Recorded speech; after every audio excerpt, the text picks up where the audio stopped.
નમસ્કાર તાલીમાર્થી બહેનો.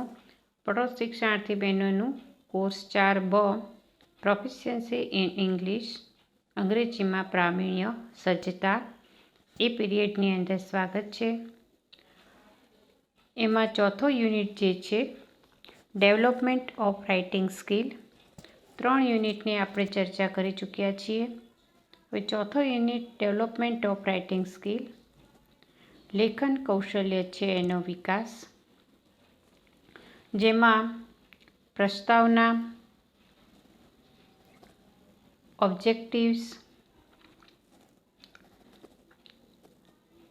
દરેક યુનિટમાં ઓબ્જેક્ટિવ્સ હોય છે, અને સ્કિલ ઓફ રાઇટિંગ લેખન કૌશલ્ય, જેમાં આપણે એની સંકલ્પના concept of writing, importance of writing, લેખનનું મહત્ત્વ, કેરેક્ટરિસ્ટિક્સ ઓફ ગુડ હેન્ડરાઇટિંગ, સારા હસ્તાક્ષરના લક્ષણો, રાઇટિંગ ઓફ આલ્ફાબેટ, મૂળાક્ષરોનું લેખન, sentence pattern and punctuation marks in English અંગ્રેજીમાં વાક્ય રચના અને વિરામ ચિહ્નો. એ ઉપરાંત ટ્રાન્સક્રિપ્શન એન્ડ ડિક્ટેશન એટલે કે શ્રુત લેખન અને અનુલેખન, લેખન કાર્યના પ્રકારો, types of writing, paragraph writing, ફકરા લેખન, પ્રી રાઇટિંગ સ્ટેજ એક્ટિવિટીઝ પૂર્વ લેખન તબક્કાની પ્રવૃત્તિઓ, લેટર રાઇટિંગ પત્ર લેખન, એપ્લિકેશન અરજી લેખન, મિસેલેનિયસ રાઇટિંગ અન્ય સ્વરૂપના લેખન, ફ્રી એન્ડ ક્રિએટિવ રાઇટિંગ મુક્ત અને સર્જનાત્મક લખાણ, અને એનરિચમેન્ટ ઓફ રાઇટિંગ લેખન કાર્યનું સમૃદ્ધિકરણ. આટલા જે ટોપિક જે છે એની આપણે ચર્ચા કરવાના છીએ. ડેવલપમેન્ટ ઓફ રાઇટિંગ સ્કિલ પ્રસ્તાવના આપણે જોઈએ. દરેક યુનિટમાં ઇન્ટ્રોડક્શન આપવામાં આવેલી હોય છે.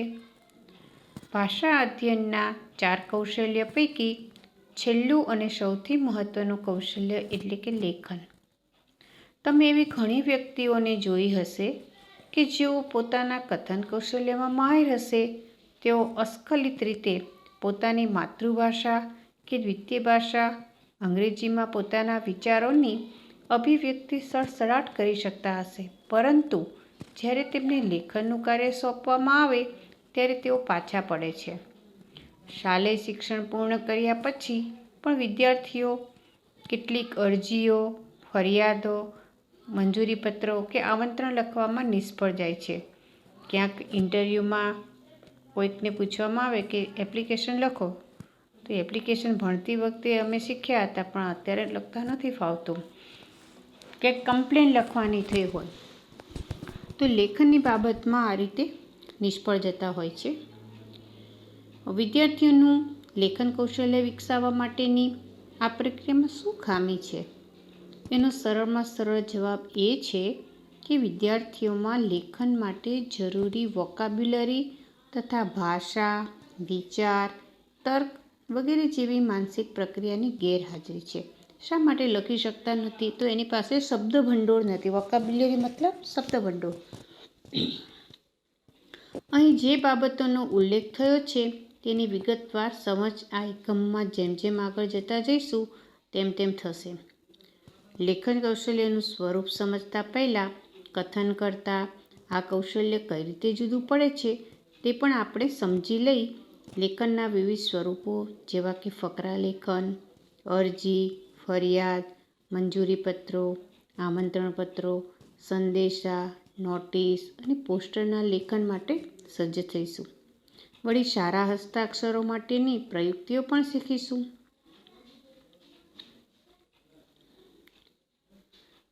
લેખન કૌશલ્યના વિકાસ માટેનું અધ્યાપન શિક્ષક પક્ષે ઘણી સૂઝ, સમજ અને વિવિધ પ્રયુક્તિઓના ઉપયોજનની ક્ષમતા માંગી લે છે. નિયંત્રિત કે મુક્ત લેખન માટે લેખનના એ પ્રકાર છે નિયંત્રિત લેખન અને મુક્ત લેખન. એ માટે વિદ્યાર્થીઓને તૈયાર કરવા શિક્ષક પક્ષે આપવાના મૌખિક કે દ્રશ્ય જે ઇનપુટ છે એ માટે પણ આપણે વિવિધ પ્રયુક્તિઓ જે છે એને શીખીશું. વળી આપણા લેખનને સર્જનાત્મક બનાવવા માટે કરવાની માનસિક પ્રયાસોથી પણ પરિચિત થઈશું આ યુનિટની અંદર. હવે એના હેતુઓ જોઈએ. હેતુઓ જે છે, ઓબ્જેક્ટિવ્સ છે, એ પ્રશિક્ષણાર્થી માટેના છે, એટલે કે તાલીમાર્થી માટેના છે. પહેલો હેતુ છે recognise difference between speaking and writing skill. તો આ યુનિટ શીખવાથી વિદ્યાર્થી છે એ કથન અને લેખન કૌશલ્ય વચ્ચેનો ભેદ જે છે એ એનાથી પરિચિત થશે, જાણશે. Acquire subordinate skills of writing skill. લેખન કૌશલ્ય જે છે એના બીજા પેટા કૌશલ્ય જે છે એના વિશેથી વિદ્યાર્થી માહિતી પ્રાપ્ત કરશે. Understand writing process. લેખનની પ્રક્રિયા છે એની સમજ મેળવશે. Understand various techniques for teaching writing skill. લેખન કૌશલ્ય જે છે એ શીખવવા માટેની કેટલીક વિવિધ પ્રયુક્તિઓ છે એ પણ સમજશે. Try to experience for writing practice. લેખનનો જે મહાવરો જે છે એનો પણ અનુભવનો પ્રયત્ન કરશે. Think about control and free writing. Control એટલે કે નિયંત્રિત અને ફ્રી એટલે મુક્ત લેખન. લેખનના જે પ્રકાર છે નિયંત્રિત અને મુક્ત લેખન, તો એના વિશે વિચારશે. Acquire competency four teaching writing skill. વિદ્યાર્થીઓ જે છે એ લેખન કૌશલ્ય જે છે એ શીખવવા માટેની ક્ષમતા જે છે એ મેળવશે. હવે લેખન કૌશલ્ય સ્કિલ ઓફ રાઇટિંગ. લેખન કૌશલ્ય જે છે એ ભાષા શિક્ષણના અન્ય કૌશલ્યો પૈકી એક સૌથી જટિલ છે, થોડું કોમ્પ્લિકેટેડ છે. કેમ કે બાળક જ્યારે તેમની વયકક્ષા પ્રમાણે અંગ્રેજીનું અધ્યયન કરે ત્યારે શ્રવણ અને વાંચન કૌશલ્ય દ્વારા ઇનપુટ થયેલી અભિવ્યક્તિઓને લેખનમાં ઢાળે તે અપેક્ષિત હોવાથી આ કૌશલ્યનો ચોથો ક્રમ આપેલ છે. પહેલો કયો છે? શ્રવણ, ત્યાર પછી કથન, ત્યાર પછી વાંચન અને ત્યાર પછી લેખન. શ્રવણ લિસનિંગ, ત્યાર પછી કથન સ્પીકિંગ, વાંચન રીડિંગ LSRW એ મનોવૈજ્ઞાનિક ક્રમ છે. તો વિદ્યાર્થીએ જે કંઈ શ્રવણ અને વાંચન કૌશલ્ય, વિદ્યાર્થી માહિતી કેવી રીતે મેળવે છે? તો એક તો સાંભળીને, ક્લાસની અંદર છે શિક્ષક બોલે છે, સમજાવે છે ત્યારે સાંભળે છે, એમની પાસે રહેલા પુસ્તકો છે એનું વાંચન કરે છે અને આ રીતે શ્રવણ અને વાંચન કૌશલ દ્વારા એમના મગજમાં જે માહિતી ઇનપુટ થયેલી છે એને બહાર લાવવું, અભિવ્યક્ત કરવું, એ લેખનમાં ઢાળે છે. તે અપેક્ષિત હોવાથી આ કૌશલ્યને ચોથો ક્રમ આપેલ છે. જે કંઈ શાળા કોલેજની અંદર ભણાવવામાં આવે છે તો એ છે શ્રવણ દ્વારા માહિતી મેળવે છે. ઘેર ગયા પછી પોતાની પાસે જે કંઈ સાહિત્ય છે એનો અભ્યાસ કરે છે, પણ એના મગજમાં કેટલું ઉતર્યું છે, કેટલા મુદ્દાની સમજ પ્રાપ્ત કરી છે, તો એનો આપણે જવાબ જોઈતો હોય તો એની આપણે લેખિત પરીક્ષા લઈએ છીએ. તમે બધા અત્યાર સુધીમાં 12 ધોરણ સુધી લેખિત પરીક્ષા પાસ કરીને આવ્યા છો, એટલે લેખન કૌશલ્ય છે ખૂબ જ અગત્યનું કૌશલ્ય છે. અને એનો ક્રમ પણ કેમ ચોથો આપવામાં આવે છે કે બાકીના બધા કૌશલ્યમાંથી પસાર થયા પછીનું આ છેલ્લું કૌશલ્ય છે. લેખન ક્ષમતાનો વિકાસ અન્ય 3 કૌશલ્યના વિકાસ પર ખૂબ આધાર રાખે છે. જો વિદ્યાર્થી બરાબર સાંભળશે, એનું લિસનિંગ સ્કિલ ડેવલપ થશે તો એ સરસ બોલી શકશે. નાનું બાળક જે ઘરમાં બોલતું હોય છે, જે કંઈ ભાષા ઘરમાં બોલાતી હોય છે, તો એ સ્કૂલમાં શીખવા નથી ગયો. એ કેવી રીતે શીખે છે?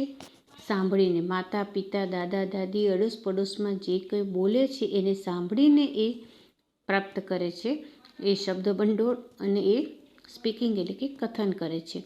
ત્યારે રીડિંગ નથી થતું. 5 વર્ષ સુધી બાળક શાળામાં નથી જતું ત્યાં સુધી એનું શ્રવણ અને કથન એ સાંભળે છે અને બોલે છે. સ્કૂલમાં જાય પછી એને વાંચન શીખવવામાં આવે છે અને જેમ જેમ આગળના ધોરણમાં જાય એમ એની લેખિત પરીક્ષા લેવામાં આવે છે. લેખન ક્ષમતાનો વિકાસ અન્ય 3 કૌશલ્યોના વિકાસ પર ખૂબ આધાર રાખે છે. જો બાળકનું શ્રવણ, કથન અને વાંચન આ 3 કૌશલ્ય છે વ્યવસ્થિત રીતે એનો વિકાસ થયો હશે તો લેખન કૌશલ્ય છે એ વિકાસ થવાનું જ છે. સામાન્ય રીતે બાળક જેવું સાંભળે છે તેવું બોલે છે, અને જેવું બોલે છે અને વાંચે તેવું લખે છે. ઘરની અંદર તમે મહેસાણાની ભાષામાં આપણે ખબર છે કે પાણીને પોણી કહેતા હોય છે. સૌરાષ્ટ્રમાં થાળીને થાળી કહેતા હોય છે. ફળિયું છે ને ફળિયું બોલતા હોય. ઘણીવાર સાવણીને હાવણી કહેતા હોય. તો આવું જે છે એ ઘરમાં જે લોકો બોલતા હોય છે એ સાંભળીને એ ભાષા બોલે છે. અને એ પ્રમાણે ઘણી વખત લખવામાં પણ પોણી લખતા હોય.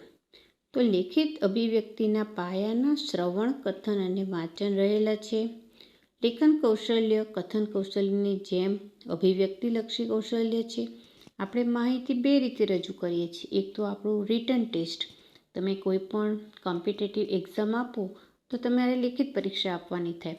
પછી તમે પરીક્ષા ઉત્તીર્ણ કરો, પાસ કરો, ત્યાર પછી તમારું ઇન્ટરવ્યૂ લે છે. ઇન્ટરવ્યૂ શું છે? એ આપણું મૌખિક છે અભિવ્યક્તિ, એની ચકાસણી છે.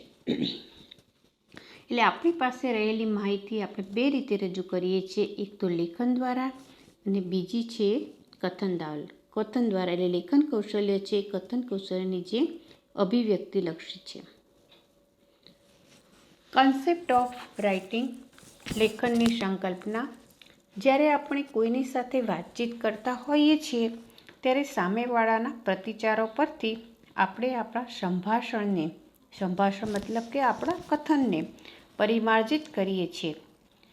ઘણી વખત તમે ક્લાસરૂમની અંદર બોલતા હો ત્યારે વિદ્યાર્થીનું ધ્યાન છે કે નહીં એ એના ફેસના એક્સપ્રેશન પરથી આપણને એના પ્રતિભાવ પરથી ખબર પડી જાય છે. અથવા કોઈ વ્યક્તિ સાથે વાતચીત કરતા હોય તો એ માથું હલાવે, એ તમારી વાત સાંભળે છે કે નહીં એ એના ફેસ પરથી ખ્યાલ આવી જાય છે. એટલે સામેવાળાના પ્રતિચારો પરથી આપણને આપણા સંભાષણને પરિમાર્જિત કરીએ છીએ.